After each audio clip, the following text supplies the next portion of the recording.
A lot of sugar in there. It's okay. So, Boker Tov.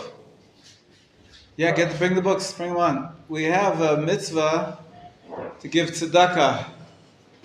How do you give tzedakah? You put a coin in a box. Put a coin in a box. Thank you. But only partial marks for that one. Give me another method. Huh? Tzedakah? Yeah. Helping people. Helping people. Buying dresses, helping them with the food. That's right. Donating stuff. Very good. In-kind donations. Doesn't have to be a coin in a box. A coin in a box is actually a very highly developed system for giving tzedakah. Why is it better than perhaps giving somebody personally, giving them cash? What do you mean? Say yeah? What do you mean by that? Like a person. If you have two options. One is there's a poor person on the street, you give them $100. Another one is you take $100 and you put it in a box. Which is better? You know where your money's going to. So it's better to give person, you're saying? No, I'm saying it's not. Well, you know who Like it's it's giving going to. to There's a like poor this. person. You're giving it to him. You know where it's going. Stuck a box. I don't know.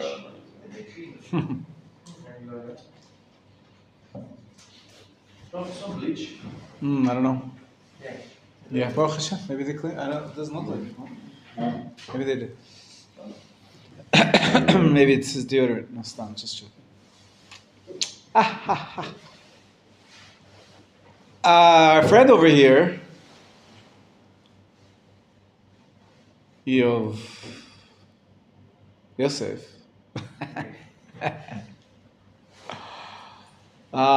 He said, do you hear what he said, Gedalia? He said that if you give, good morning, Amram, if you give the poor person the money directly, they might be embarrassed. And next time they see you on the street, they'll walk to the other side of the street. It's in Jerusalem. It's true. There are professional collectors, it's true. But a real poor person, he might feel embarrassed. And so the system of using a pushka, it's a Yiddish word for a tzedakah box with a little hole in the middle, very ancient. It goes back to the times of the Talmud, from the times of the temple. In the temple, I forget who it was. He designed put a slit in the wall of the temple, and so that there it was the people who needed to receive the funds. Let's say they were actually from a rich family. They're not poor. We're used to being on the needy end, and so they would be embarrassed, but they needed the funds. They could come and get. Nobody would see them. They'd come when it's dark, or they'd come when. So this is a way of giving tzedakah, which might be even better than giving directly. In any case, there's different methods of giving tzedakah. So that's money. You're comparing money to money. But the Eov said something else. He said you can give not money, you can give help. What did we say the other day, Amram? Give me something. Give me. There you go. Give me a smile. That's a gift. You give me a smile, I'm happy. Make me happy. Make me feel good.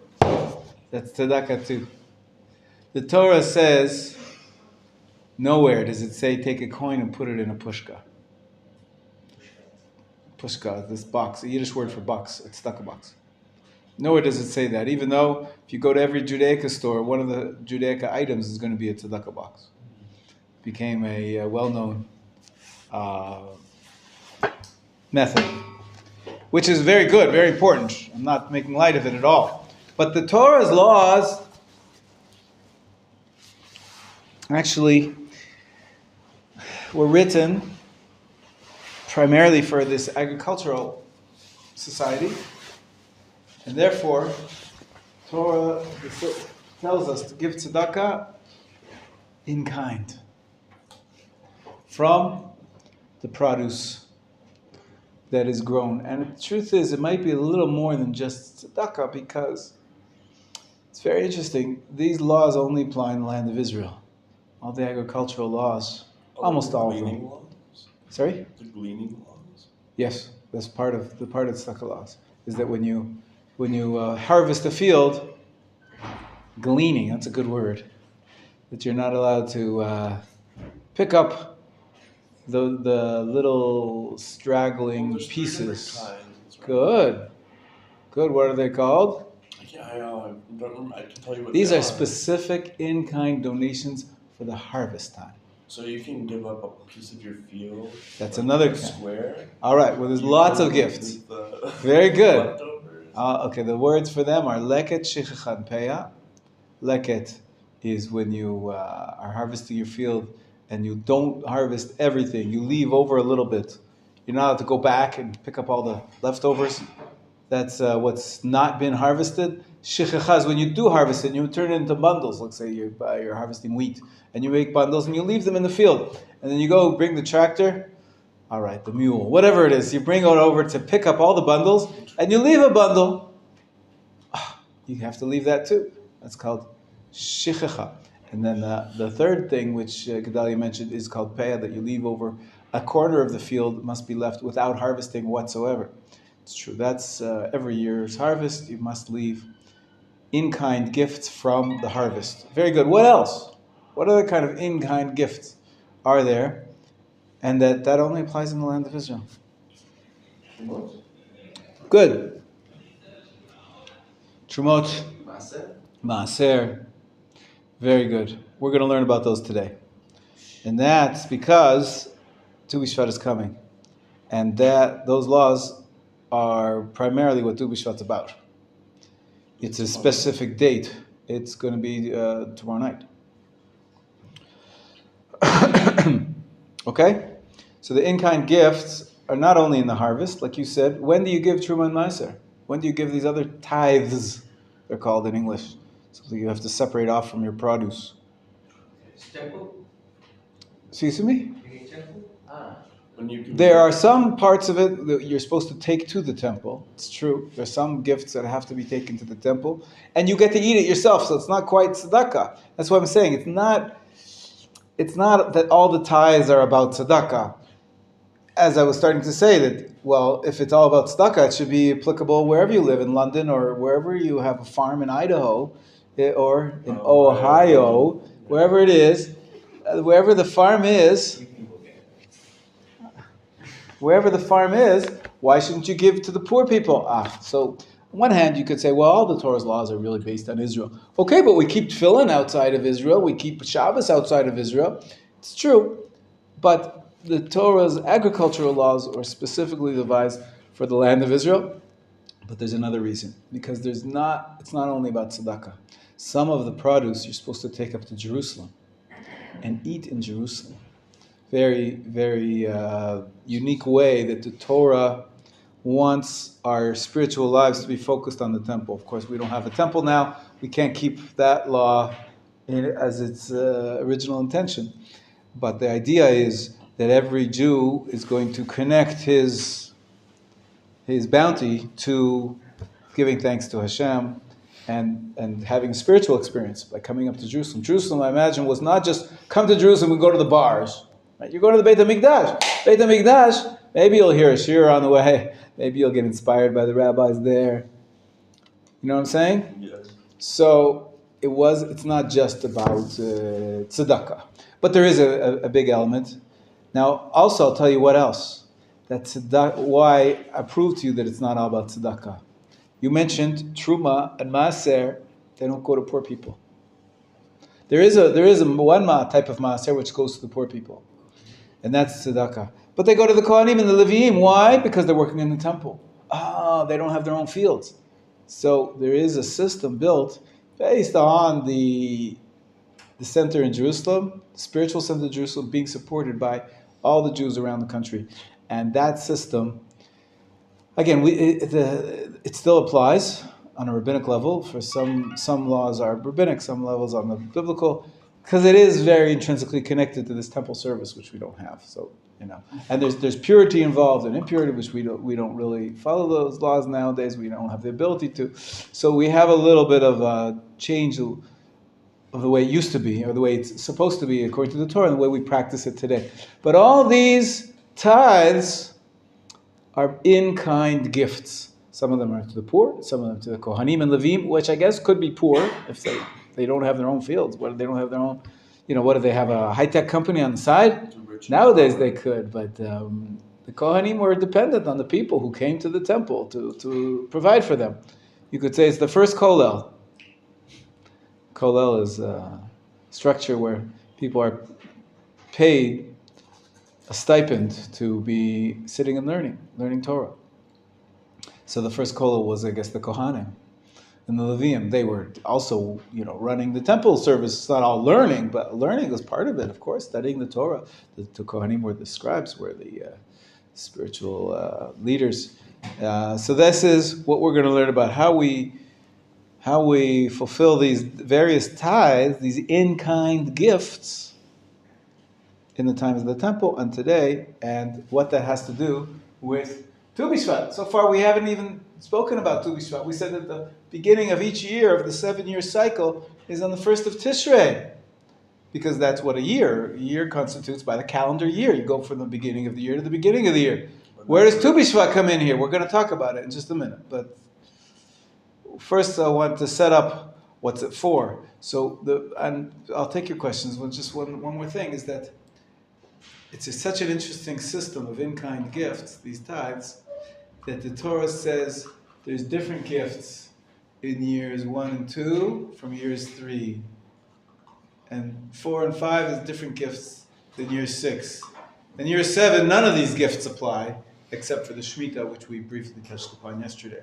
So you have to know which year it is, because there's various gifts, and there's a law which says you're not allowed to give a gift from one year's produce for the other year's produce. So you really got to know when that cutoff date is, because let's say you've got 100 apples from this year and 100 apples from last year, and you didn't give the gifts. So you say, okay, I got 200 apples, I'll just take from the new crop, and I'll give that as my tithes, Truma, Meiser, whatever, we'll see the different kinds. You're not allowed to. Each year has to be given in kind from that year. And so we really got to know the dates. And that's what we're going to get to in just a minute about Tu B'Shvat. Now I'll take questions. Someone want to speak? No. L'chaim tovim l'shalom. Baruch atah Adonai Eloheinu melech haolam shekol nהיה b'dvarav.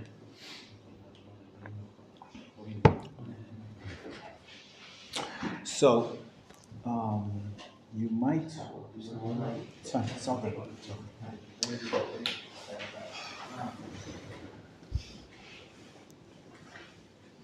Boker Tov. Amram, how was your trip yesterday? Successful? Yeah, Baruch Hashem.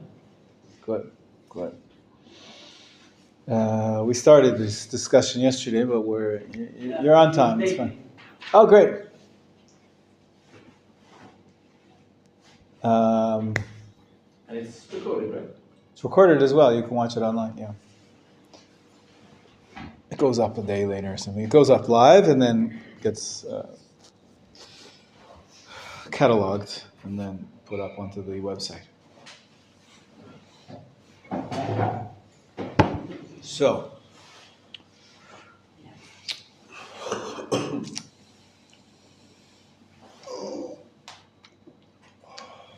we also talk about these gifts in terms of kosher laws.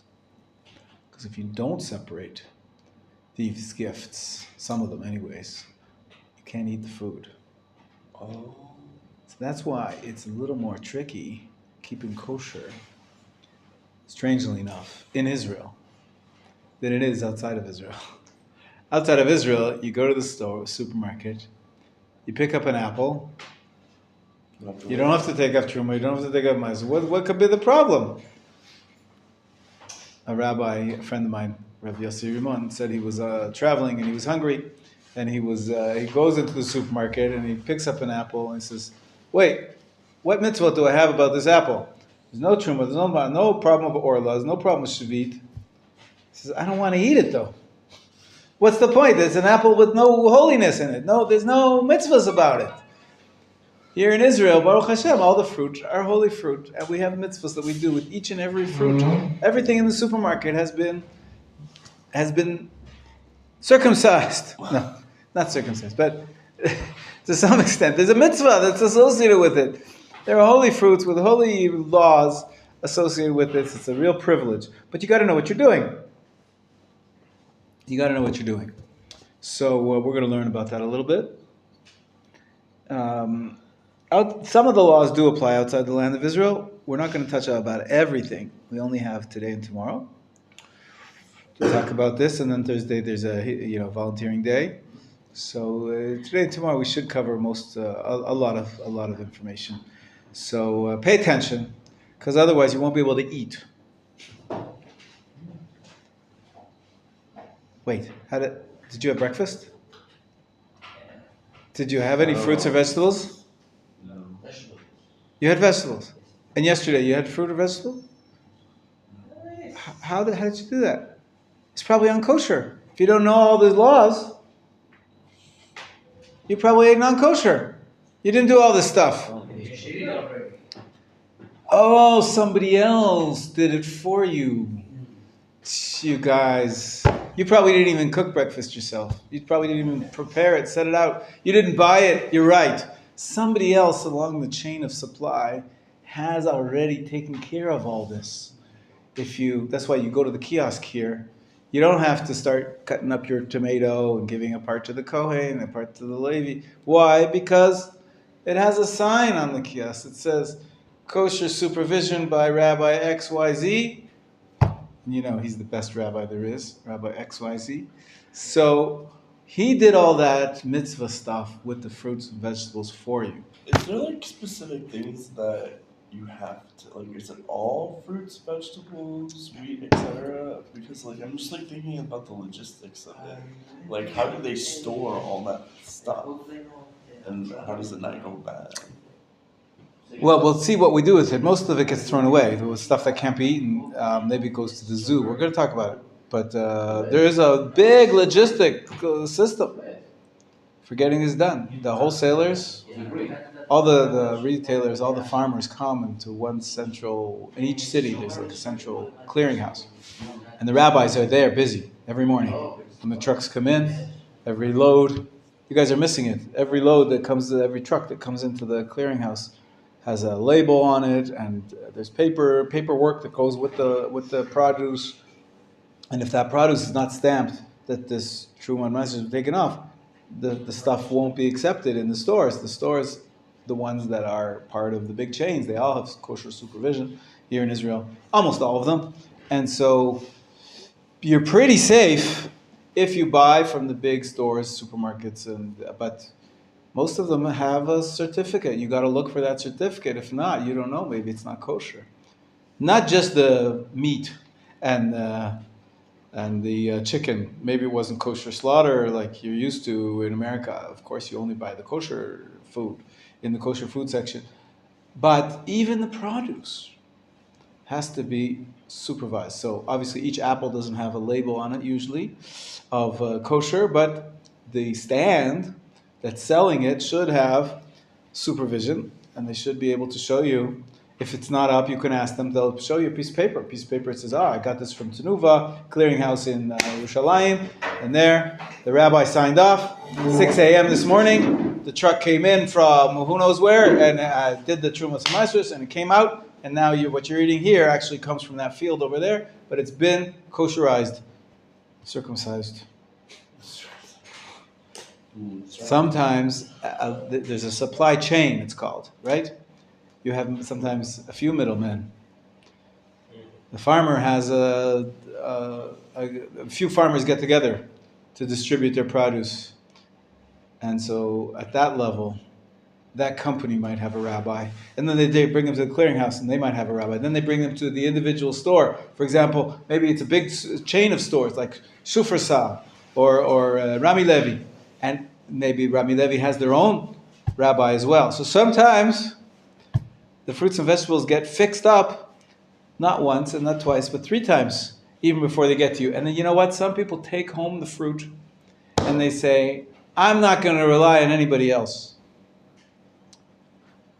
Just in case this fruit came from a farm and it fell between the cracks and the truck came at the last minute, the rabbi wasn't there, I'm going to do my own separating off the tithes to kosherize my produce at home. Many people do that. I do that at home only when I bring up my produce from my garden. Oh, even if you just have like A little garden at home. Everything that's part of the land of Israel, you grow produce, you have to take off these tithes. How much do you have to get? Like, we're going to learn all about that.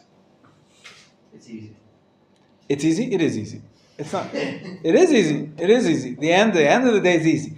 This whole explanation might be a little detailed, but yeah, it is quite easy. Here's a page. wait, so if it's, we already have these, I think. But, Yeah, so we're going to use it now. Let's pass it down for those who don't have one. Yeah. So yeah, you got to do that at home. If you buy from a farmer directly, first of all, you could ask him. Maybe he did the Truma Masrot. But if he didn't, you do it yourself. You can do it yourself. It's not impossible. You have to pay attention today to know what to do. But we're going to get started in that. We do it in the vineyard. In Vineyard. the vineyard. Sure, you're probably talking about kosher wines. If any fruit is not separated. So the vineyard itself, we're going to talk about when you do this, when to take off the Truma and Masrot. Yeah. This is like eating taref. That's right. That's right. Absolutely. Taref is Yiddish. Treif is Yiddish for, it's actually a Hebrew word, treifa. It's in the Torah. It means food which has been not slaughtered properly. That's treif. But we use it colloquially for anything non-kosher. It's called treif.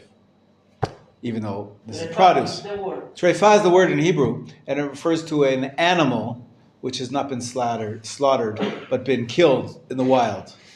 Roadkill. Roadkill is treifa. Okay?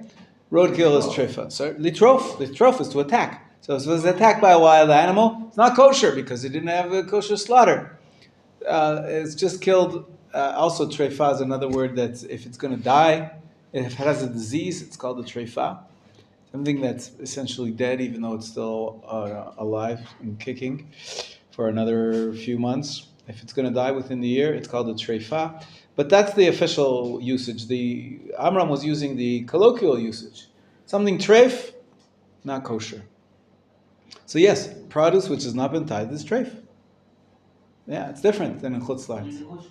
In chutz la'aretz, actually, you gotta worry about it because sometimes you get Jaffa oranges from Israel, and then it's also treif, unless you know for a fact that it's been tithed. No, okay. And other fruits as well. Now there's a law in Israel. They just started a new law in Israel. They have the law in many countries that in the produce section you have to label. These are apples from America, and these are peaches from Belgium, and these are bananas from Kenya, whatever it is. Everything is labeled from where it comes from. Sometimes you'll be surprised. These are pomelos from Israel. Wow, you're so excited because you're in the middle of Wichita and you see pomelos from Israel and you're a Jew. You say, oh, I'm so proud, I'm going to buy some of those. Good thing, buy Israeli produce. Wonderful. Make sure that you take off Trumot and Masrot, unless you know that the wholesalers who've been exporting them, they hopefully have done that. They're under supervision. But just in case, you should know how to do it. Take it off at home. We're going to see taking off these tithes, separating these mitzvot. You make a bracha when you do it. If you're sure, like when I bring up some lettuce from my garden, I had some lettuce from my garden this morning, I think. Delicious. I didn't bring it out. I brought it yesterday, 2 days before Shabbat, I think. And my wife took off Trumot and Masrot. And so I can eat it fine. But she made a bracha before she took off Trumot and Masrot because nobody else has done it. But if you're like, down the supply chain, maybe this rabbi did it, maybe that rabbi did it, maybe the wholesaler did it, maybe the retail did it. If you're in a situation of doubt, whenever there's a doubt, what do we learn about brachot? You don't say the bracha. So you still do the process. We're going to learn now what it is, the separating the tithes, but you don't say the bracha. Yeah, it's on 1077, 1075 or something. The beginning of brachot Yeah, open it up. Can I have a sitter too, please? Look it up, and you'll see the bracha. Baruch Ad Hashem. 1075, is it? 7, 6, and 7. You say, Baruch blessed are you, the King of the universe, who has made us holy through his commandments, and has commanded us to separate Trumot and Masrot. That phrase, Trumot and Masrot. And the truth is that, and then you say a certain paragraph, which we're going to explain what it is, hopefully. And then there's even a second bracha. If you look at the next paragraph. In Eretz Yisrael, when separating and redeeming the second tithe, you say another bracha. Baruch Hashem Elokeinu melech haolam shekichem v'tzitav v'tzivanu al pidyon maaser sheni. So we see that this is not one but two brachot, which sometimes we say if you're separating the truths yourself. What are these different? What's maaser rishon? What's sheni? We're going to learn about it now. Before we start, I want to tell you the following. When is what's considered to be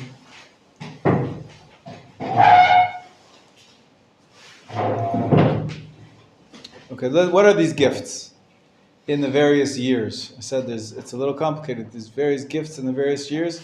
So in year, let's do it on the board. In year 7,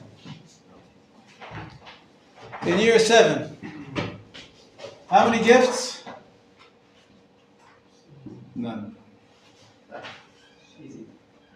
Poor people eat it. Everybody eats it.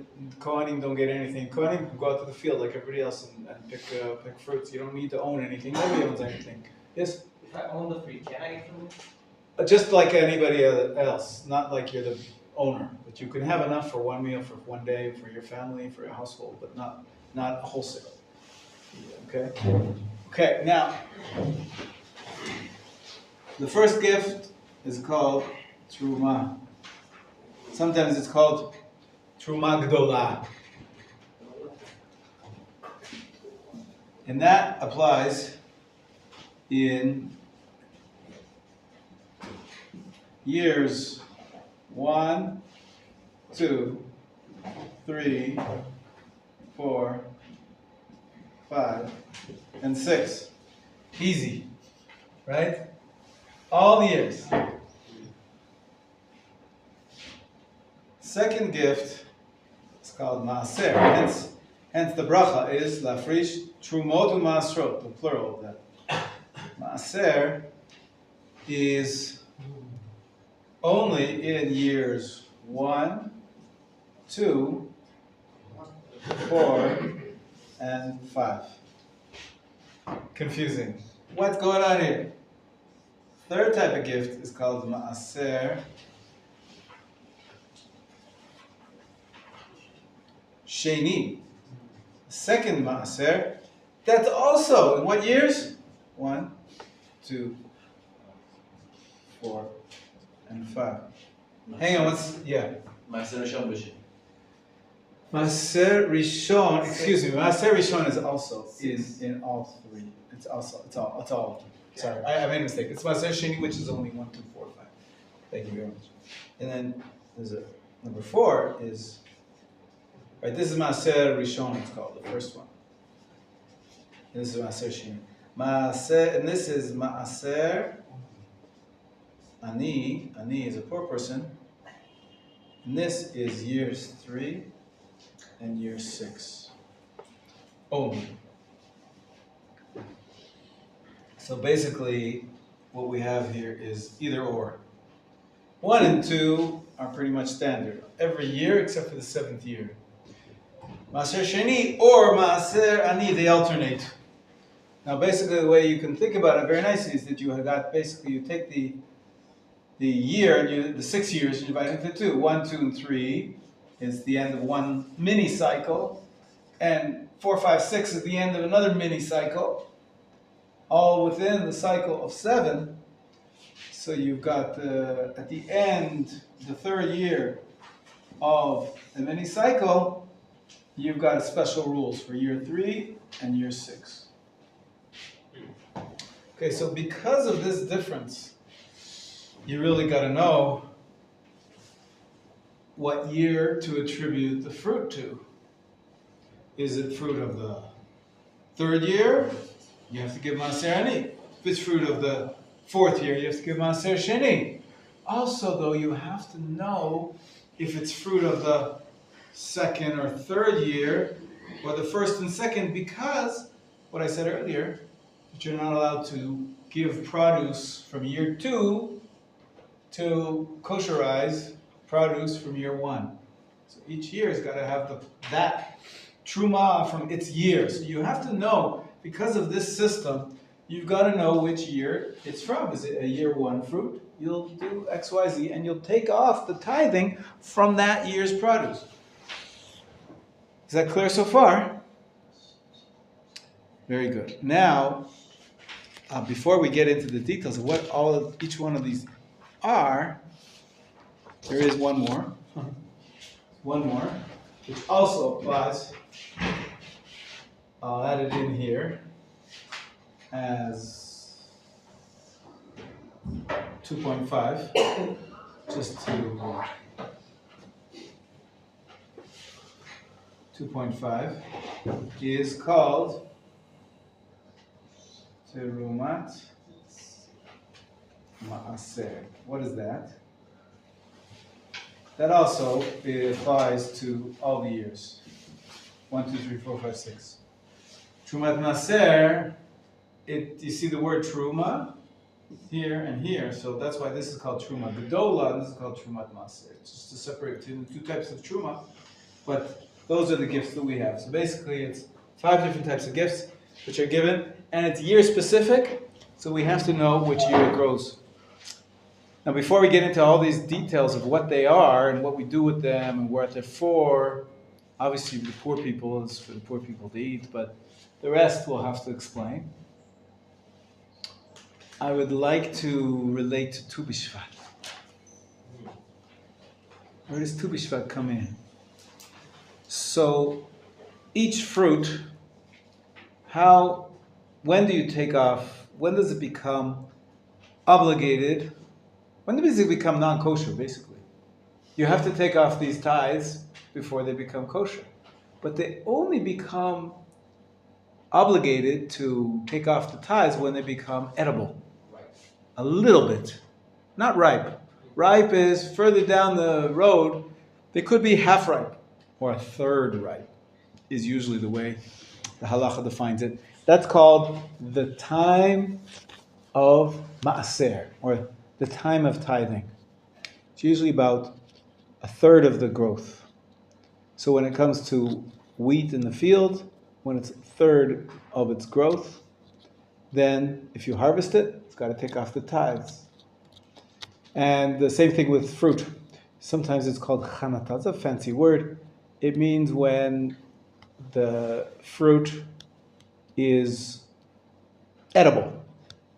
Some people say it's even earlier when a fruit grows on the tree. First there's a flower, the flower falls off, and then the actual fruit it's like a bud that grows bigger and bigger and bigger. So that little fruit, after the flower falls off, some people say that's called chanata, and that's when you're obligated to take off maaser. Now why is this important? Because that is the critical moment for deciding what year it's in. So if you have here, should we call it the edible? The fruit is barely edible. We'll call it a third edible, okay? If the fruit is a third edible before the 1st of Tishrei, or the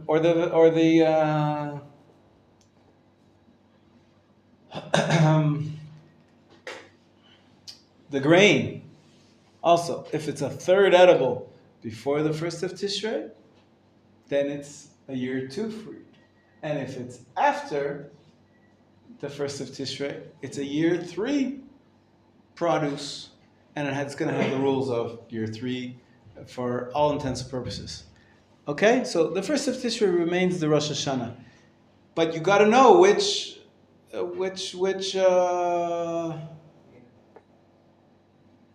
year it grows to a third edible. Right, so it's usually not so hard. Most of the fruit, most of the produce, gets defined, becomes a third edible.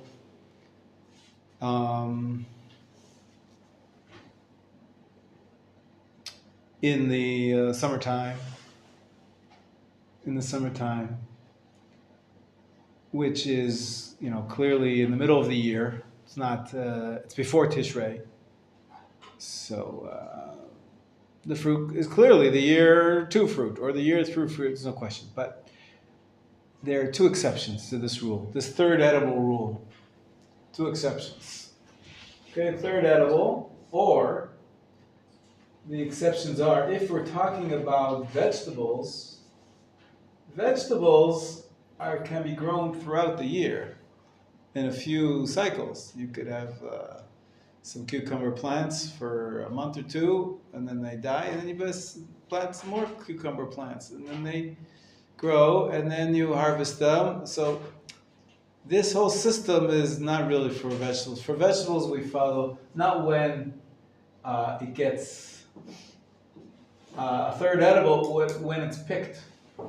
When it's harvested, when it gets picked off the ground.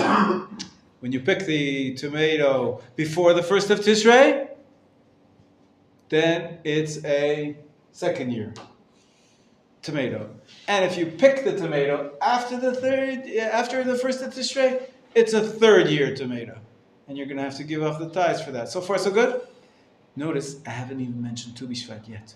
We're focusing on the 1st of Tishrei. That is really the difference between year 1, 2, 3, 4, 5, 6, and 7.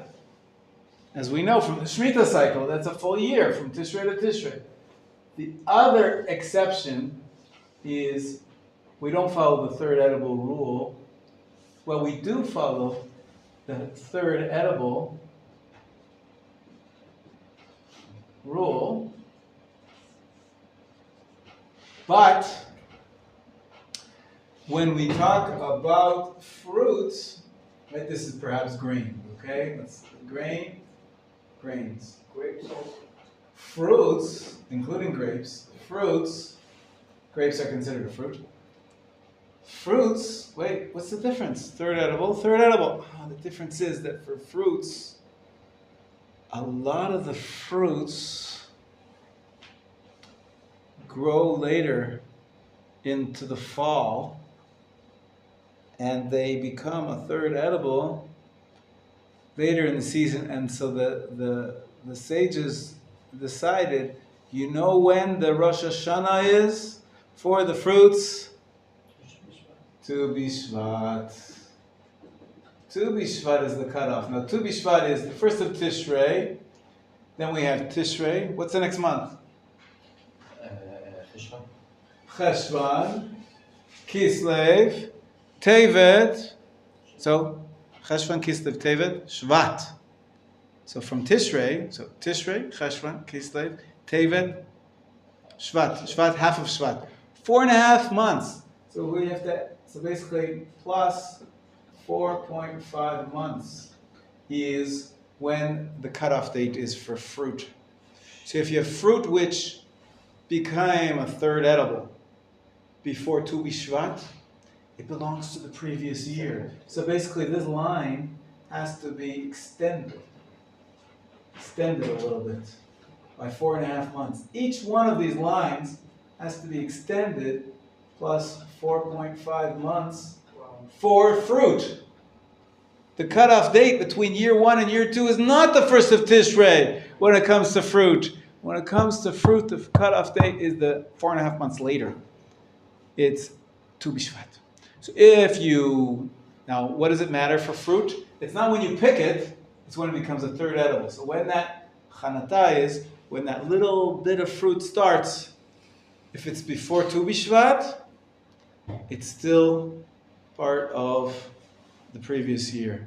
If it's after Tu B'Shvat, you pick it then, you take it off the tree, you let it ripe, whatever it is, it's part of the next year's crop. Just the Rosh Hashanah is different when it comes to fruits. That's why we say, Tu B'Shvat Rosh Hashanah La'ilanot. Clear? Yeah. So the Tu B'Shvat is the second exception? Yes. You see, it's really, this is an exception about when the produce becomes eligible or liable, that you have to take off the Trumot Masrot. It goes not by when it's a third ready, but when it's being picked. And the fruits are an exception in terms of the timing of what time of year is the cutoff date. So that's what Tu B'Shvat is. Every year you have to, make these little arrows, and basically, when it comes to fruit, it's not the first of Tishrei, it's the 15th. Two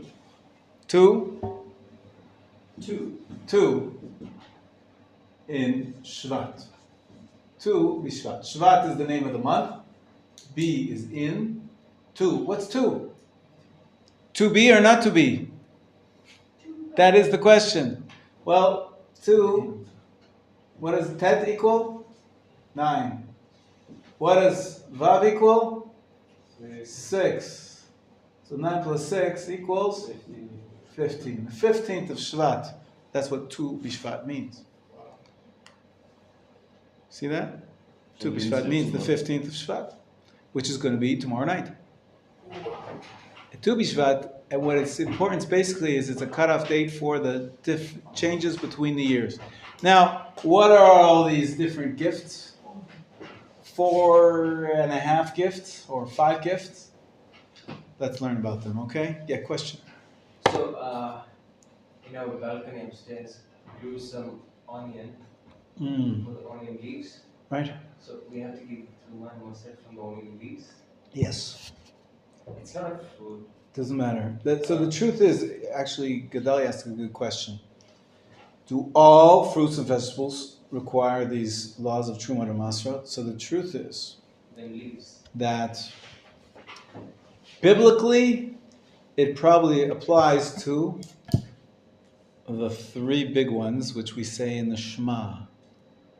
Dagan, Tirosh, and Yitzhar. Dagan is the grains, wheat, barley, spelt, oats, rye, and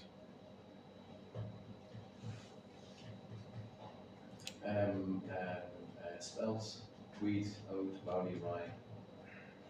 I guess we said them all. Spelt, wheat, oat, barley. So grains, and grapes, and olives, biblically. All the others, apples, oranges, vegetables, rabbinic obligation. Rabbinic obligation. You still have to keep the rabbi's words. And so all the other fruits are rabbinically an obligation, so we take off all these tithes rabbinically. But you're right, for the Torah level, it's more limited. But yeah, everything you grow that's edible, that you eat, you have to, even if it's in your garden or in your balcony, you have to take off Trumot and Masrot. You didn't know that, huh? Now you know. Now you know, okay? At least rabbinically, you should be taking off Trumot and Masrot. And you say a bracha. You say a bracha on rabbinic mitzvot as well. As we saw on Hanukkah, right? Soon we're going to see on Purim. We say a bracha even though it's a rabbinical mitzvah. How long until Purim? 2 months. Precisely. Right? Because Purim is a what date? Come on. What's the day of Purim? What's the day of Purim? What day is Purim? 14 or 15. It depends. Of? In The month? all cities, Adar. The month of Adar. Very good. 14th and 15th of Adar.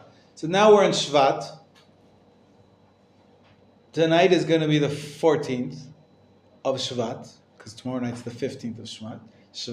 Tonight's the 14th of Shvat. That means Purim should be exactly how much from now? Shvat Adar. It should be a month away. Why is it always say 2 months? Elephant bit. Two Adars this year. We have a leap year, so we have 2 Adars. So do Purim in the 2nd Adar. Something called Purim Katan, which we do mark In a minor way, we mark the first, the 14th of the first Adar, but nothing major. Yes. Trumat Maaser, it's the same as about 1, 2, 3, 4, 6. Yes. Yes. Okay. Yes. Another question. So, can you like skip Purim? Like one day you're in Yerushalayim and the other day. Theoretically, yes. Not advised, but theoretically, yes. If you're in the wrong city the other day, you might be able to avoid it. What's the purpose? You miss of out a the purpose. Tu B'Shvat Seder? Right. So most people don't know what I just taught you here. This punchline that we've been building up, explaining to you that there's a 7-year cycle and there's all these tides, and each one has to be in the proper year, and the usual cutoff date is the 1st of Tishrei. But for fruit, the cutoff date is Tu B'Shvat. Most people don't know that at all. Wow. They just know Tu B'Shvat, let's plant a tree. Or let's have a Tu B'Shvat Seder. All those are later developments, which, later. You say Tu B'Shvat Seder, a couple hundred years. It's not yesterday. The tree planting was almost yesterday. It was like 100 years ago. Some educator decided they want to teach his students to be connected to the land of Israel. He said, hey, let's plant trees on Tu B'Shvat. And the idea caught on, and it's a wonderful idea. We want to connect people to planting trees in the land of Israel. Foresting the land of Israel is like #1 in the world in forestation. It's a great thing. But that's not the original Tu B'Shvat. The Seder Tu B'Shvat is not 100 years old, but 400 years old. Who started that? The Kabbalists. The Kabbalists in Sfat decided that Tu B'Shvat is a very powerful day spiritually. It's not just a cutoff date between the difference between 1 year. Well, it's Rosh Hashanah. Rosh Hashanah is a powerful spiritual day, right? So maybe this Rosh Hashanah is also a powerful spiritual day. And they used it, they made up this whole ceremony of having a meal with various kinds of fruit. And they took it as an opportunity to pay attention to our fruit, the different types of relationship that God, sustenance that God gives us. This type of fruit, that type of fruit, red wine, white wine, all sorts of goodies. And the truth is, it was also a way of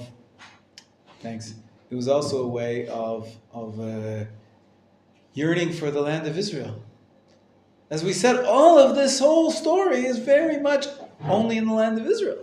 We don't tithe outside the land of Israel, unless the produces come from Israel. But nowadays we have import and export much more than that.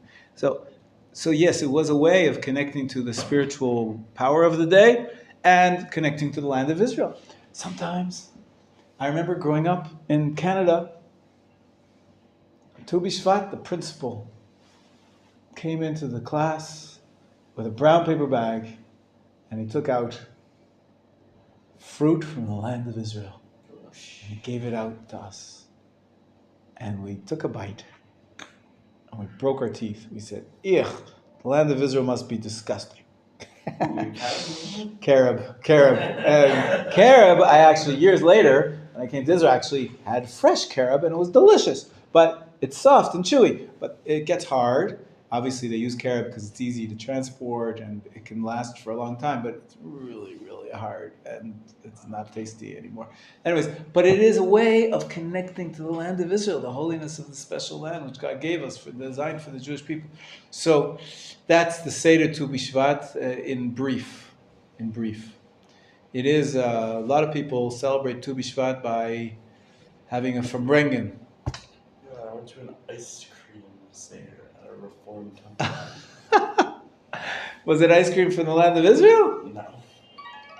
I doubt it was even kosher. It wasn't even kosher. How about that? Well, it was something Jewish, and it got you where you are today, so don't mock it. It was a step on the journey. I had already It was a step on the agreed to journey. Yeshiva. Oh, all right. Anyways, I'm glad that they're doing something Jewish. A lot of people do nothing Jewish, so it's probably better than nothing. Ice cream Seder. I like that idea. I'm going to suggest it here to Rav Listman. Maybe tomorrow. We're having a special gathering at 11. We'll have ice 11 cream. p.m. AM. There's another one at night. There's another Seder. At night, they're going to do a proper Seder. Proper. Following what the Kabbalists' various traditions have developed over the years. But in the morning, we're having a very special learning session based on the themes associated with trees and fruits and the land of Israel. Seder? Seder. So what are these stuff? So let's do it outside and then we'll read it inside for you. Okay, so Truma Gedola, as we said, original idea was probably to support the Kohanim who didn't have their own produce. So the Truma was given to the Kohanim.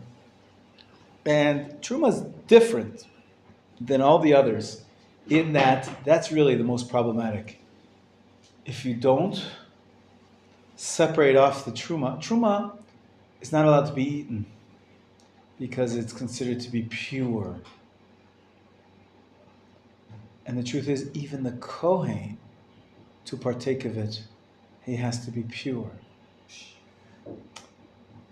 So nowadays, even the Kohanim can't have it.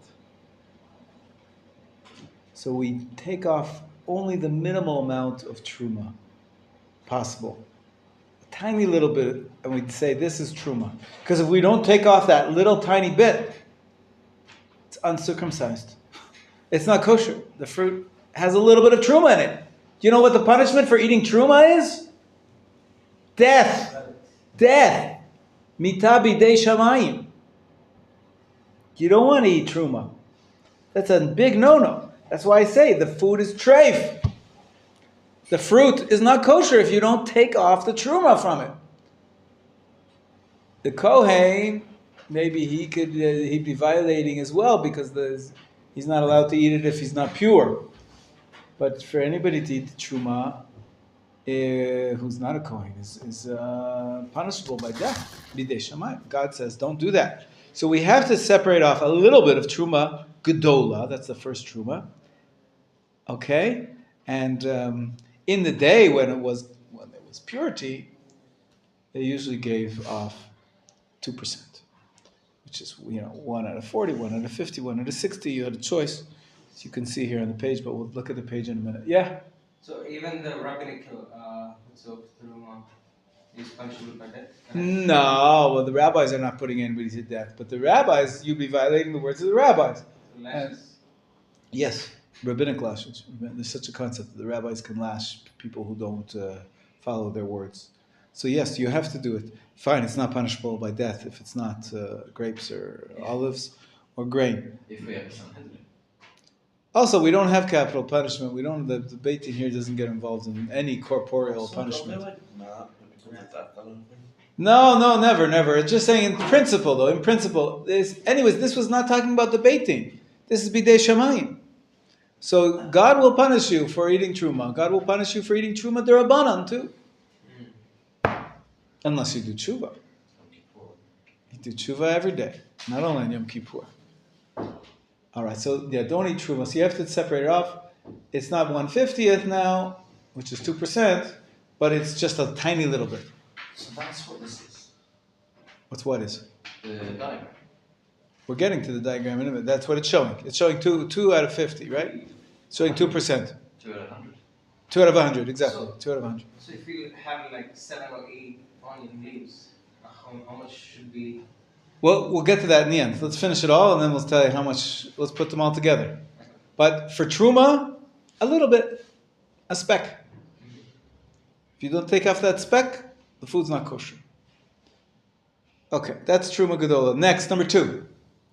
Maaser Rishon. The first Maaser was given to the Levi. Levi also had a job in the Beit HaMikdash. They also didn't have fields of their own. They also were busy teaching the people. And this was in all 6 years, right? In all 6 years. You have to give a section to the Kohen. And how much? What's the word Maaser remind you of?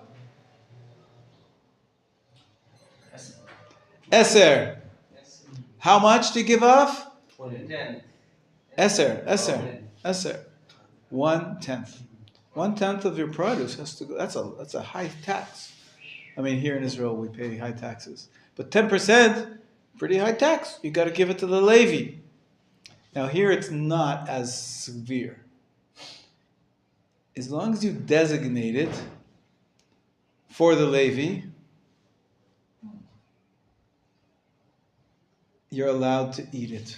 If you call it maaser, then there's no rules of purity and impurity. And as the Levis today could eat it. If you know somebody with a Levi, give him 10% of your fruit.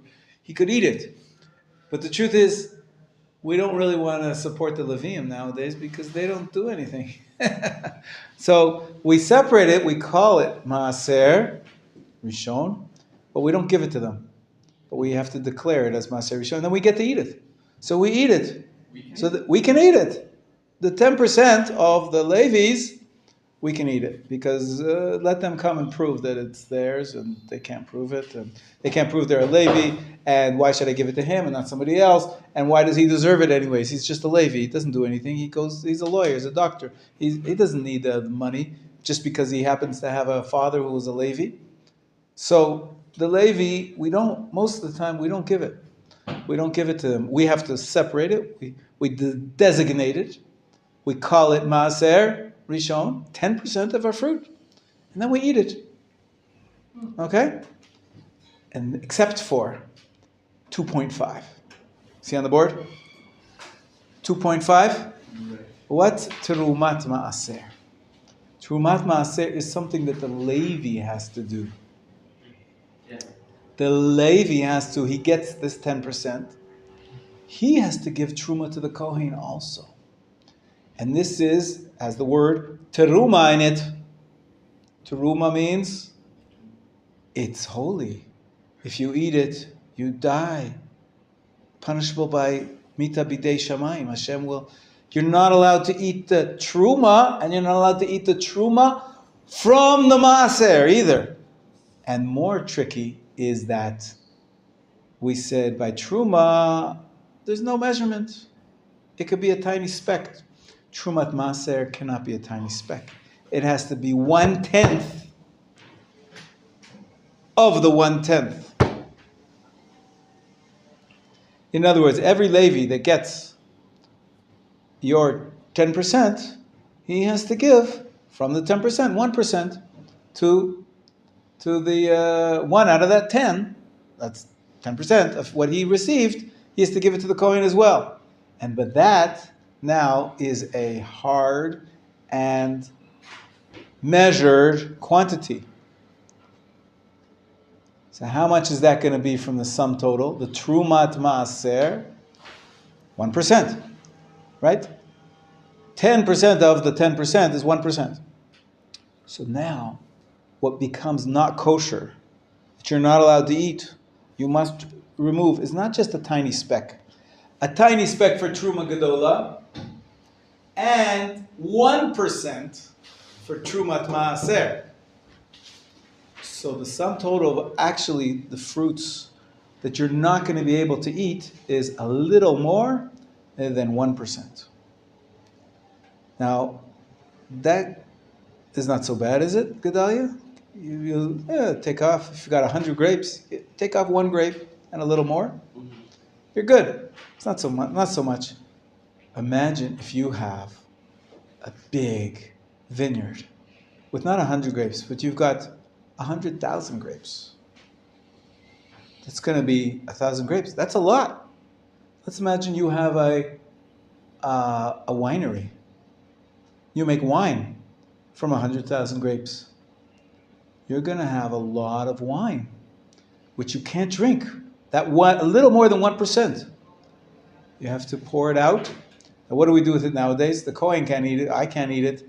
So with fruits and vegetables, I'll tell you the trick. It's amazing. Here in Jerusalem, there's a zoo. Have you been to the zoo? Yes. It's called the Biblical Zoo. I have been to the zoo. It's very cool. There's quite a few zoos, actually. They have an ark there. It's very cool, yeah. It's a cool place.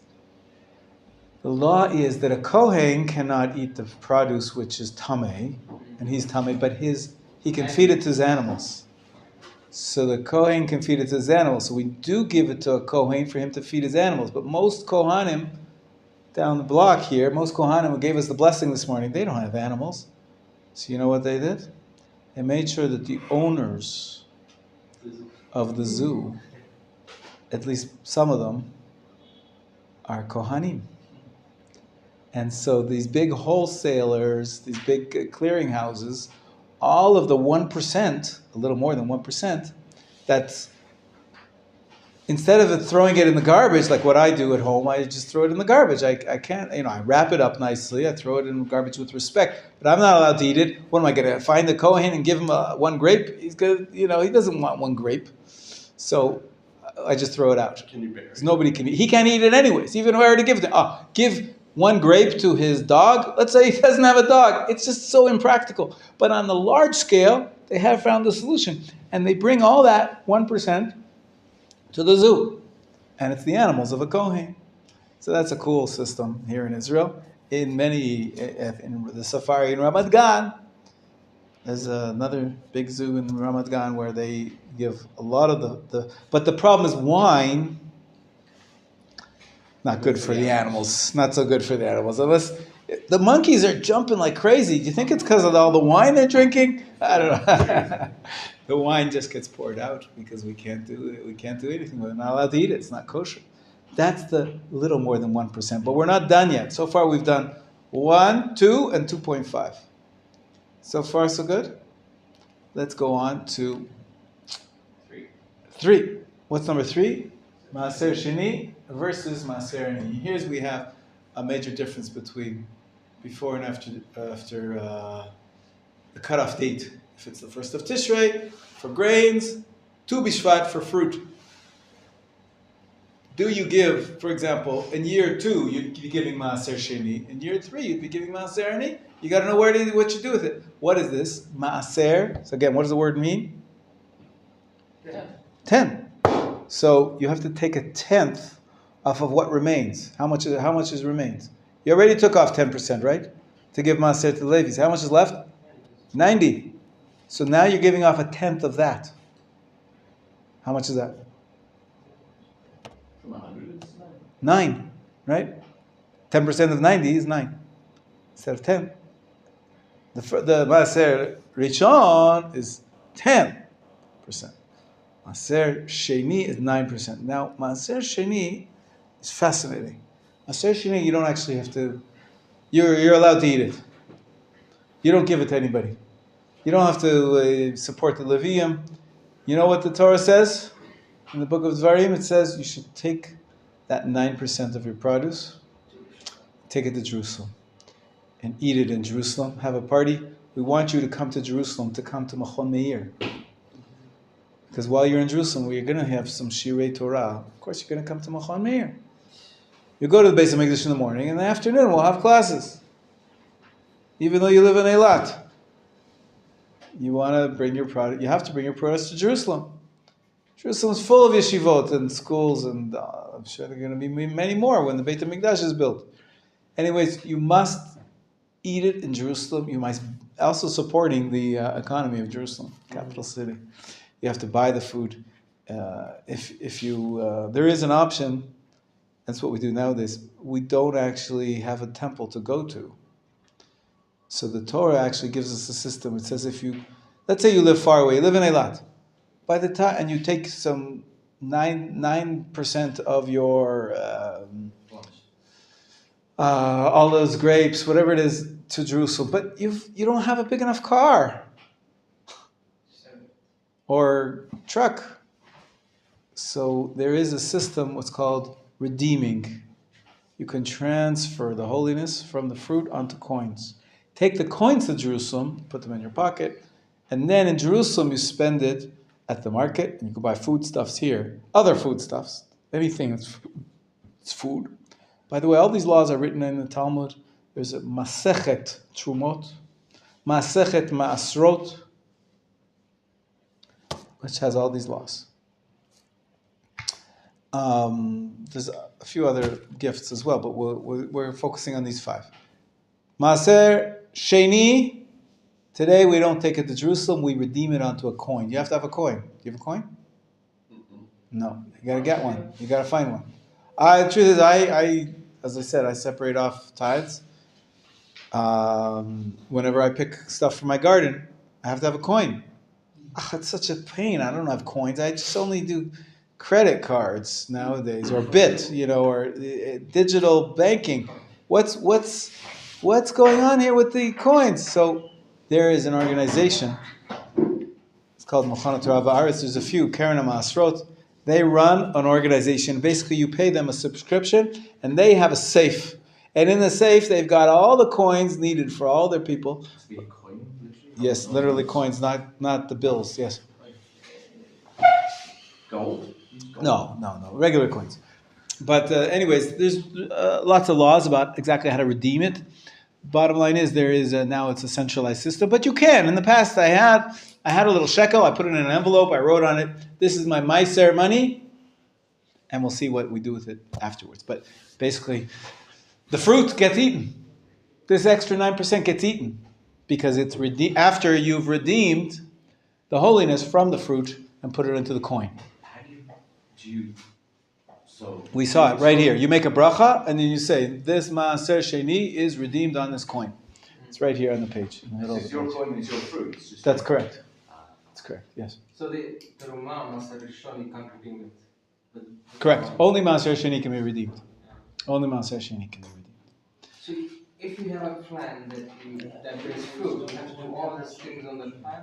If you're going to eat a fruit, Every fruit, you have to do all this. every fruit. I'll show you how it's done practically. It's very easy.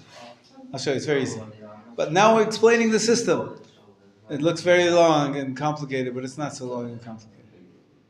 You can ask me. You don't have to ask Shmuel. In the past, I read something regarding that a baby can be redeemed by That's another mitzvah in the Torah that says that every baby has to be every firstborn baby has to be redeemed. It's a pasuk in the Torah. Yeah, it has to be redeemed with a coin. Very similar idea that the holiness, instead of being in the baby, it's going to be on the coin, and you give the coin to the kohen instead. It's a similar concept, but this is about fruit. Yeah. Well, obviously not, right? It's your baby. Kohen doesn't want to take care of your baby usually. Would they take it? No, they can't. It's not a choice. But the Torah says you must redeem him. Because in theory, spiritually, it should belong to God. Because he saved us from the plague of the firstborn in last week's Parsha. Anyways, getting back to the fruit. Yeah, one more question. So, if I have a plant, can I make if I take a fruit from a plant, Yeah. I make all this maser and truma, Yeah. separate it. Yeah. Can I do it for the whole plant? After it's been harvested. And some say even after, if it's on the tree, some people allow you to do that. But ideally, it's after harvesting, yes. It's only after harvesting. Ideally, yeah. It can be done earlier if there's a special need. Sometimes they do that when they have special farms which allow you to pick.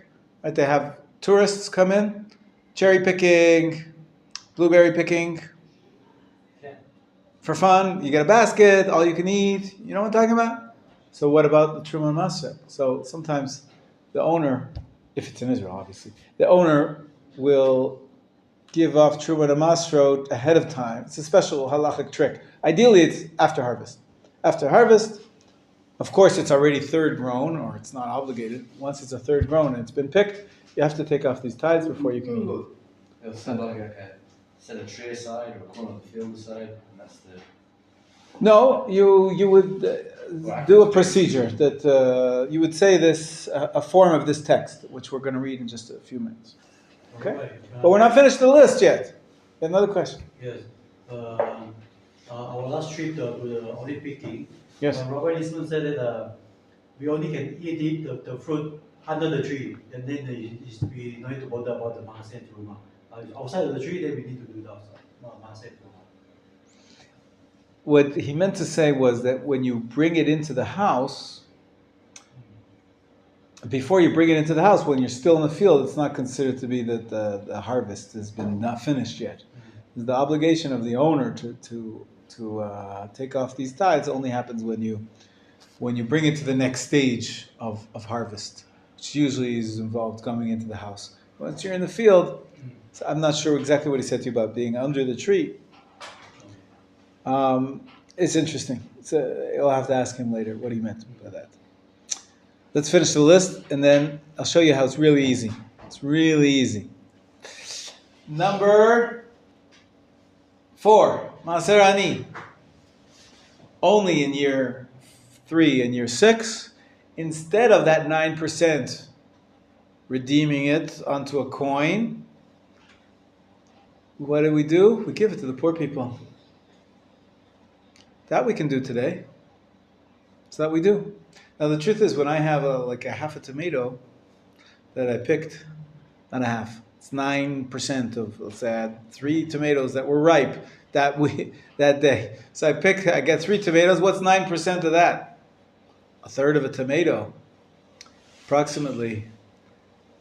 I'm going to go looking for a poor person. Do you want a third of a tomato? He's going to throw it back in my face. He doesn't want a third of a tomato. It's not useful. So here too we have a system that there's this organization, the same organization that has the coins. They also have a system with a poor person. At the beginning of the year, we give him a loan of $100. And then each time I want to give him a gift during the year, I say, I forgive X amount of the loan. You don't have to give me $100, only give me $99. So $1 is worth of your loan. I'm going to eat that third of a tomato, which I should have given to you. But I'm going to forgive the loan instead. So basically, we do have systems. For nowadays, we're not farmers. The agricultural society is different. But we have to separate and give Maaser Ani in year 3 and 6 to the poor people. Is that clear? So now we're done. That's it. It's simple. Now take a look at the sheets. Gedalia, read paragraph 1, please.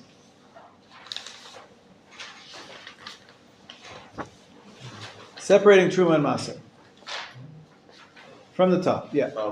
Fruits of a Jew that was grown in Eretz Israel are obligated to have Truma and Meiser removed from them. While the Truma and Meiser have not been removed, the fruit is called Tevel, in which stage the fruit is forbidden to be eaten or to benefit from its destruction, like using for seeding. After the separation of Truma and Meiser, the fruit becomes a stage of a chulin, and is permitted to be eaten and have benefit. Below is an explanation of Truma and Meiser. Okay, will you read Truma for us, Shmuel? Truma Gedola, yeah. Verse sources from Devarim 18:4.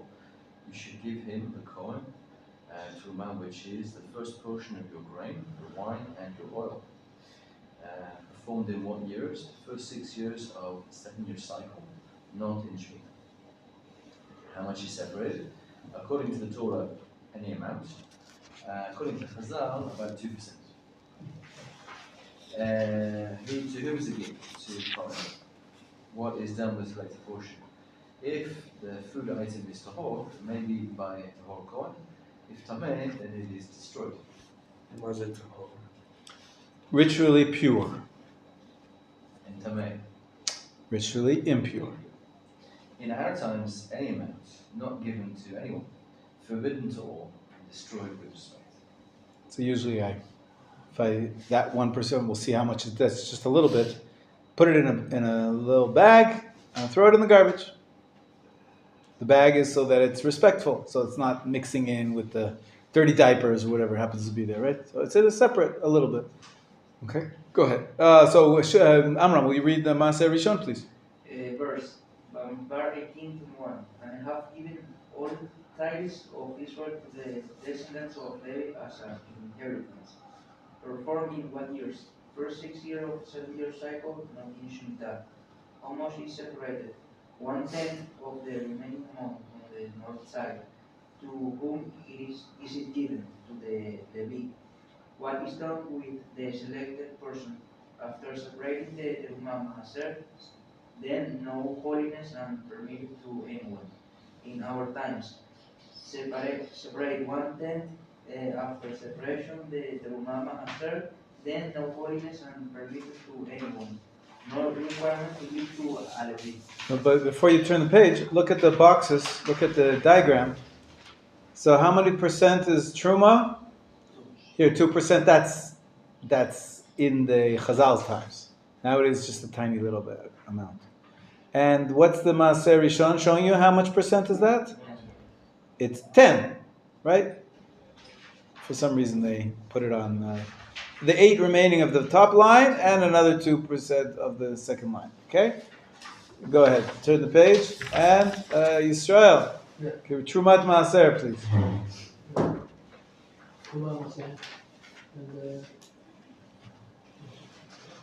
Resource and Bamida in 18 and 26 speak to the Levites and tell them when you take the tithes from the children of the Israel, you should set aside from it for Shem the tithes of the tithes. Tithe of the tithe, right? You were given 10.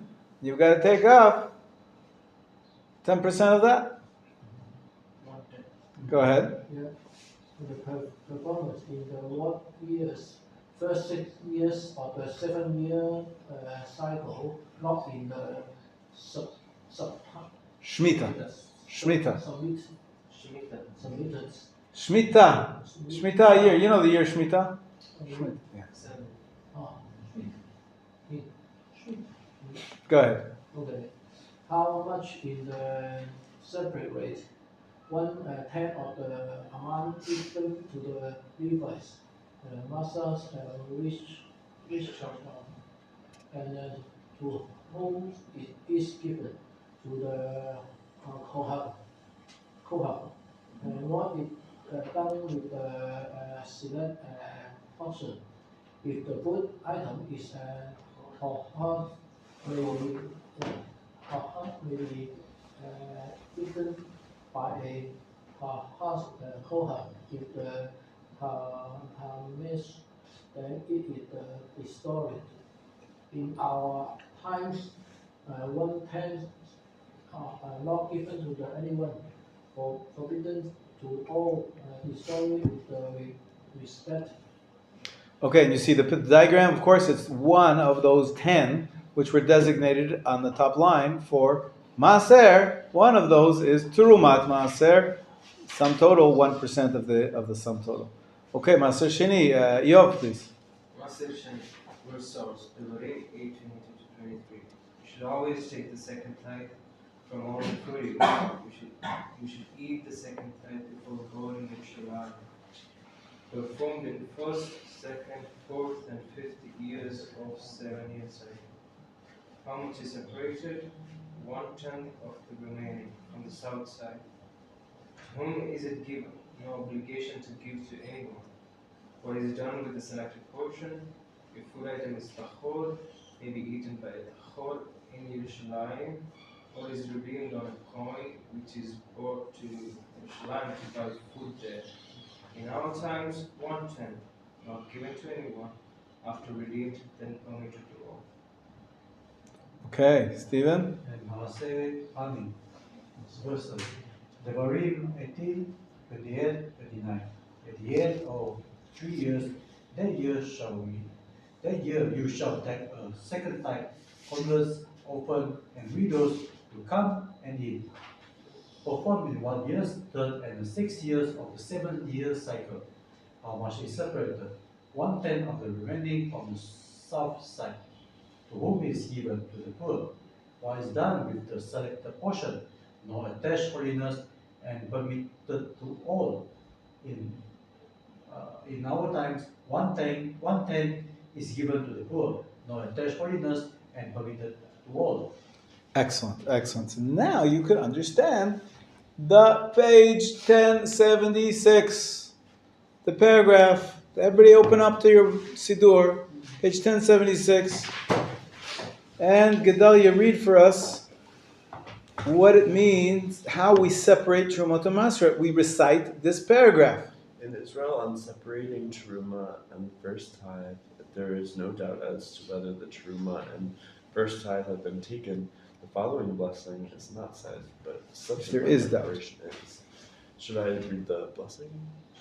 We already looked at the blessing, so go to the next paragraph. Whatever. This is what you said. This is the actual separating. Basically, you have the fruit in front of you, and you recite the following words. Whatever of the allocated portion is more than 1 in 100 of everything here is hereby declared to be Teruma Gedolah, the priestly portion, and is the northern portion, the 1 in 100 that remains here, together with the 9 equal portions on the upper side of this produce, are declared to be the first Levitical tithe. The 1 in 100 I have made first tithe is hereby declared to be the Trumat Maser, the tithe set aside for the priests. 9 other equal portions on the lower side of the produce are declared to be second tithe. But if this produce must have the tithe of the poor separated from it, let them be the tithe of the poor. That's it. You recite this sentence and it's all done. Let me just do it one more time here. Make sure we're on the same page. Pay attention.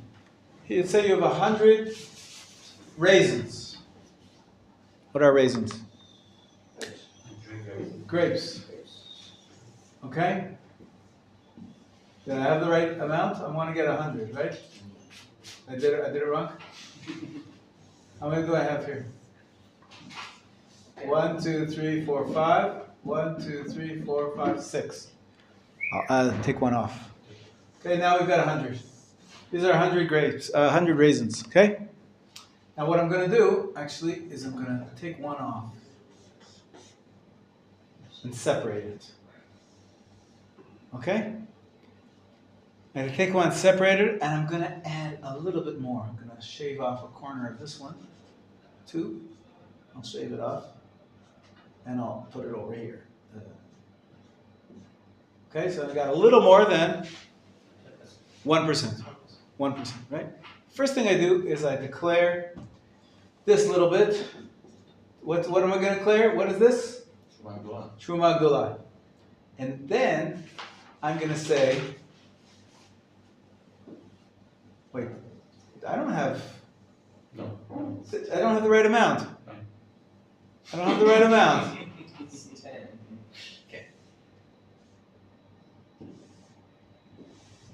Make a small box. I can add one person. Now it's 10? Yeah, 1, 2, 3, 4, Nine. 5, 6, 7, 8, 9. One more. Okay. 10 this way. If it's the same version. Yeah, now it's one. So I'll do this.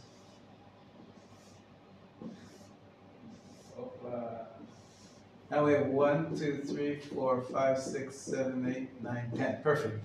Then Okay. you need to correct the truma of that. So it's just one little.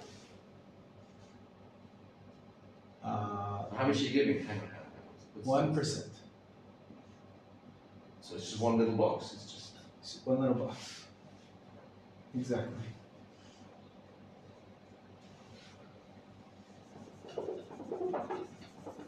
Okay, this box,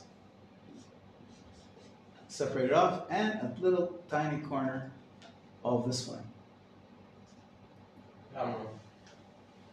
Okay, so the first tiny little bit is going to be Truma Gedolah. Okay, now I need to take Maaser. Look on the board. What's next after Truma? Maaser Rishon. Maaser Rishon is 10, right? So this entire first row, I'm going to declare Maaser Rishon. And then from the Maaser Rishon, 2.5. No, 2.5. Trumat Maaser. So that's 1. That's this guy. So I'll do stage 1 over here. This is stage 2 over here. This is going to be stage 2.5. Trumat Maaser. It's a 10th of the 10th. You see what I'm doing here? No? We'll do this again? Yes? Amram, you with me? You got it? Truma Gedolah, this little bit. Maaser Rishon, the top row. Okay, the whole top row is Maaser Rishon. And this is also part of that top row. But then I'm going to separate off from the Maaser Rishon 1/10. That's why I put it over here. And I'm going to declare it 2.5, right? 2.5. Trumat maaser. Make it like a little extra shading. Different angle. Okay. So this entire thing now has truma and trumat maaser. This is what's not allowed to eat. This has to be thrown away. Or if you have a dog of a Kohen, you can give it to the dog of a Kohen. How many percentage is that? This is 1%. Both of them combined together. 1% Something. plus a little bit. Okay, so 1.1%, 1.0001, anything, little, more than 1%.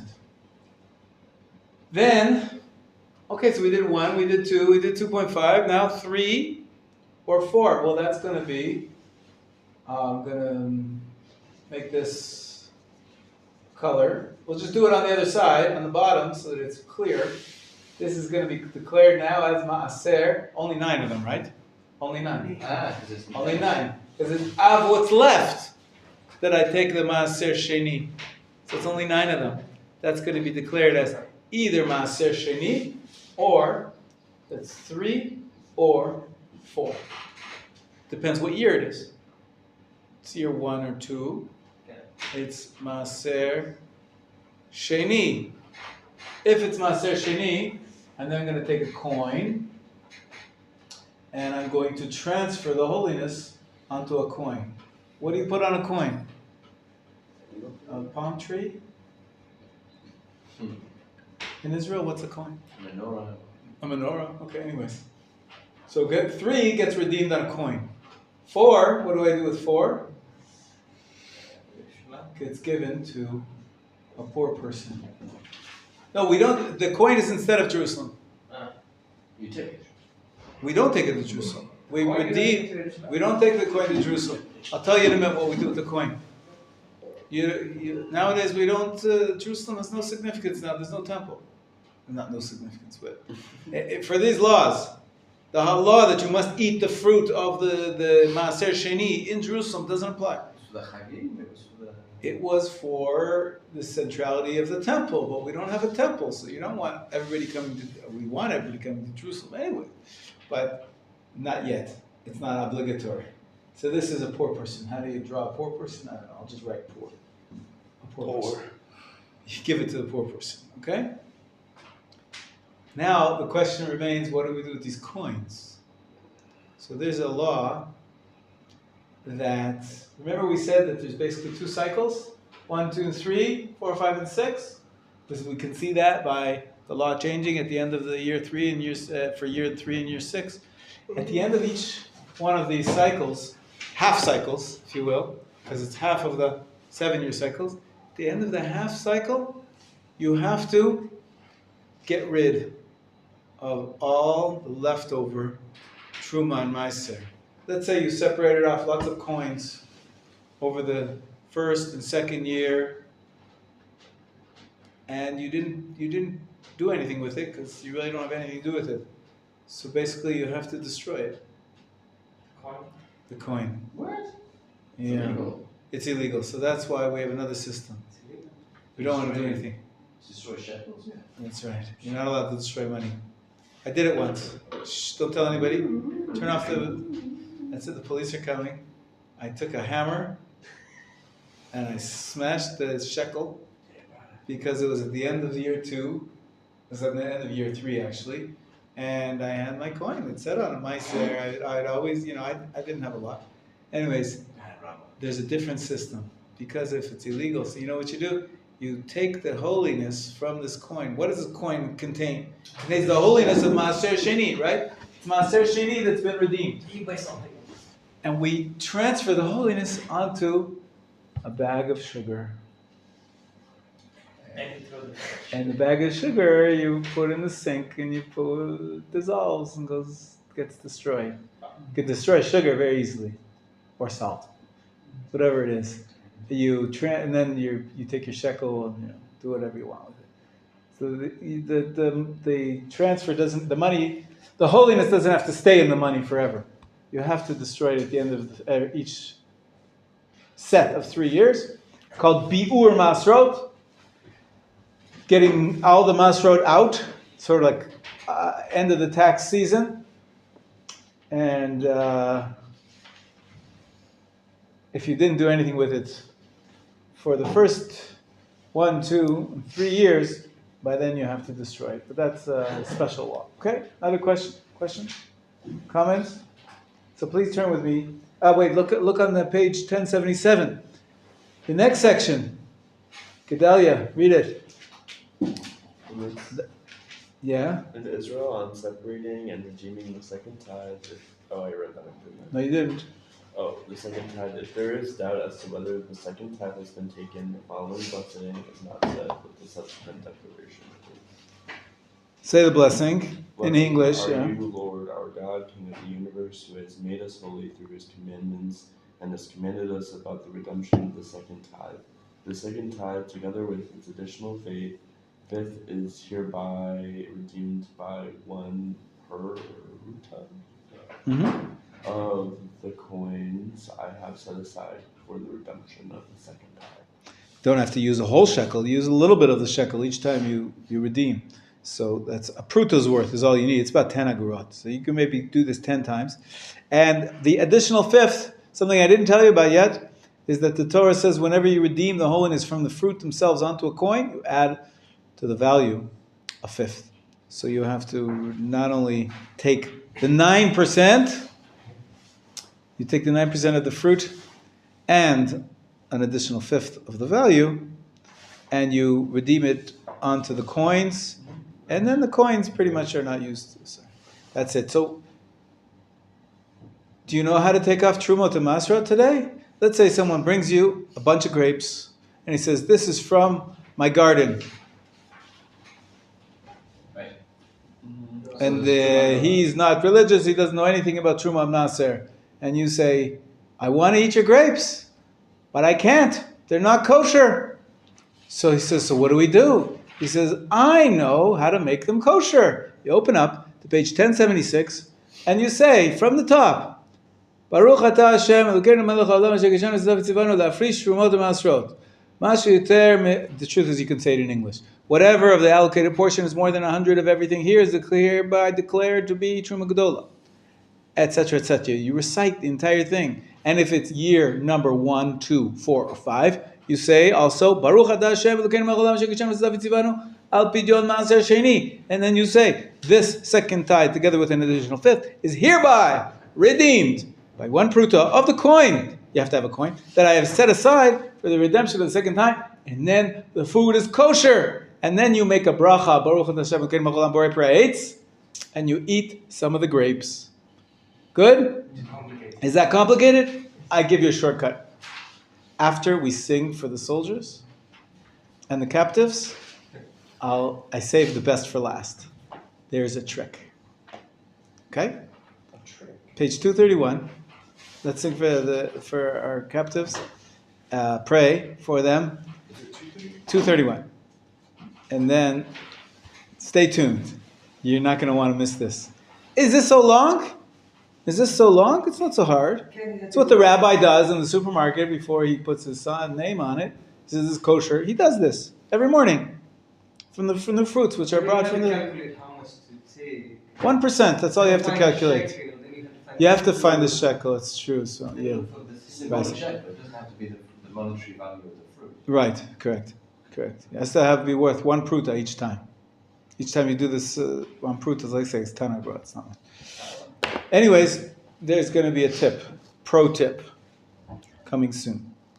Okay. Ahachenu kol bet Yisrael, Ahachenu kol bet Yisrael, Hamatuni b'zara, b'zara u'b'shivya, Omdim ben baya u'ben baya. Basha Hamakom Yirachem Yirachem Aleihem V'yotziem Mitzara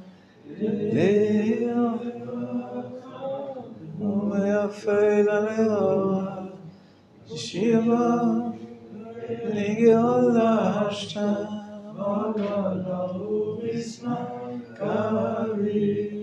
I want to dedicate our words of Torah to the soldiers that were killed yesterday. Apparently, 13 soldiers were killed yesterday.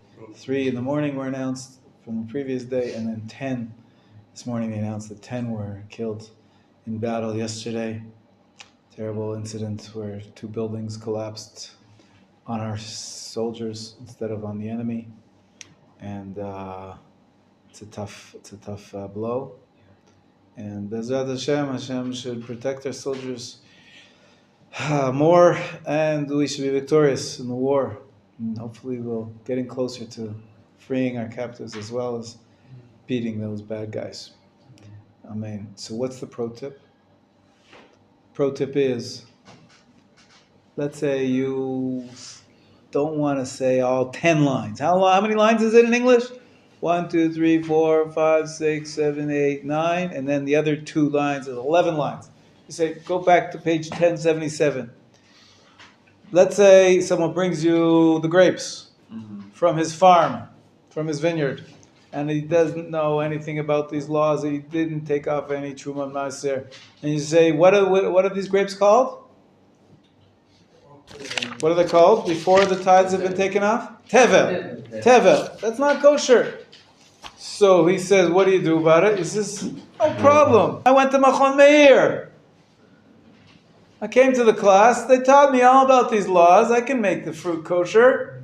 I don't need a knife to circumcise the fruit.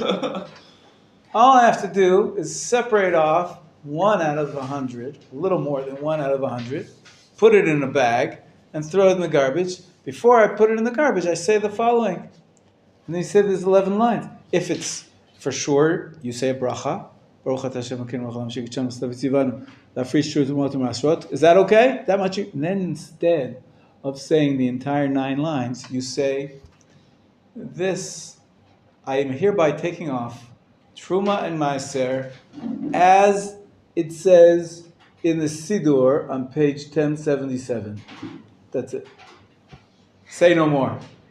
And then you say, wait, if it's year 1 and 2 or 4 and 5, Baruch atah Hashem Elokeinu melech haolam asher kishanu v'tzivanu al pidyon maaser sheni. And then you say, I'm hereby taking off maaser sheni, as it says in the Siddur.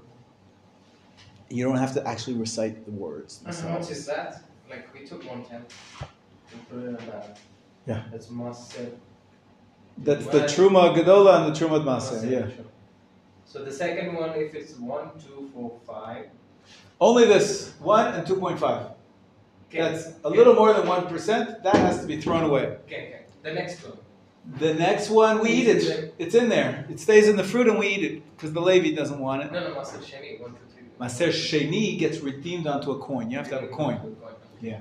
Or you can use my coin. I have a coin in a bank somewhere, in a bank of coins where, if it's here and there, I let you use my coin. So you can't take a bag of sugar, which is No, you should use a coin. You should use a coin. Yeah. But take a shekel out of your pocket if you want to eat the fruit. Put it, make sure that you don't use it afterwards, and say, I'm going to redeem the holiness of the Maaser Sheni onto this coin, and then you have a party. You so eat if you grapes. don't have a coin, what do you do with the fruit? You can't eat it So you take that out, so I put it inside the bag. That much. until you find the coin. You can take off this last 9% and not eat it, but you have to separate it off. Put it together with the maaser teruma and put it away. You shouldn't throw away 9% of the fruit. That's a waste. 1%, we have no choice.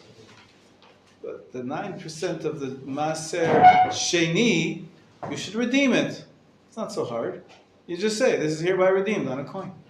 Get a coin, what's the problem? Or make yourself a subscription if you have a vegetable garden or you have a fruits tree, then you would want to be doing this regularly. So then you get a subscription to this institute that has a coin bank on your behalf. And then every time I say, I hereby redeem this Maaser Sheni on the coin that I have set aside for me in the coin bank, Maaser bank. Maaser bank. Good shortcut? Worthwhile to wait for the end, for the pro tip? That was You really don't actually have to recite all 11 lines. You can just say, I'm taking off what I need to take off, as it says in the Siddur. We have a problem. Yeah. If the guy doesn't know if it's Shemitah. You it's know Shemitah. if You know it's Shemitah. Shemitah. You know what year is Shemitah. You know. It doesn't depend when the vine was planted. So Shemitah is tricky. Grapes would follow Tu B'Shvat. Right? Did it become a third edible before Tu B'Shvat or after Tu B'Shvat? Most grapes are before Tu B'Shvat, and so they belong to the previous year.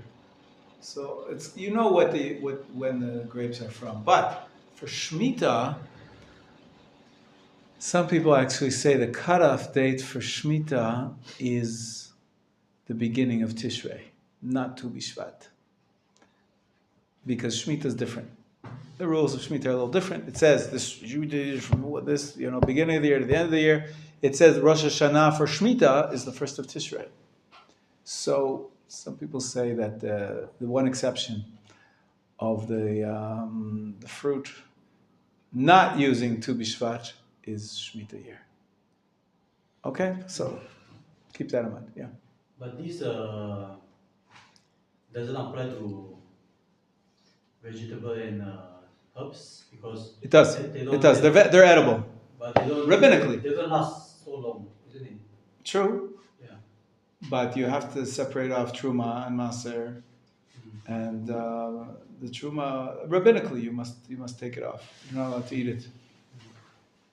We're not giving it to the Kohen in any case, but you're not allowed to eat it. You have to take off 1%, a little more than 1%, and set it aside and treat it with respect. Throw it away and don't eat it. Yeah. So if you're harvesting like fodder crops for your animals, you don't have to do any of this. The rabbis made a restriction, and they said, we don't want you having illegal produce which, if anybody were to eat it by accident, they'd be violating a severe law. We don't want you to have it around. So you have to take off the Truma and Maser, even if you give it to your animals. Ooh. Yeah, pretty sure. I think it's a rabbinic law. You're right. Yeah, I think that's true. Yeah. Rabbinically, you're not allowed to have the stuff around if it's not kosher. It's too dangerous. We'll stop here today. We'll continue with Hashem tomorrow. Okay, a lot of material.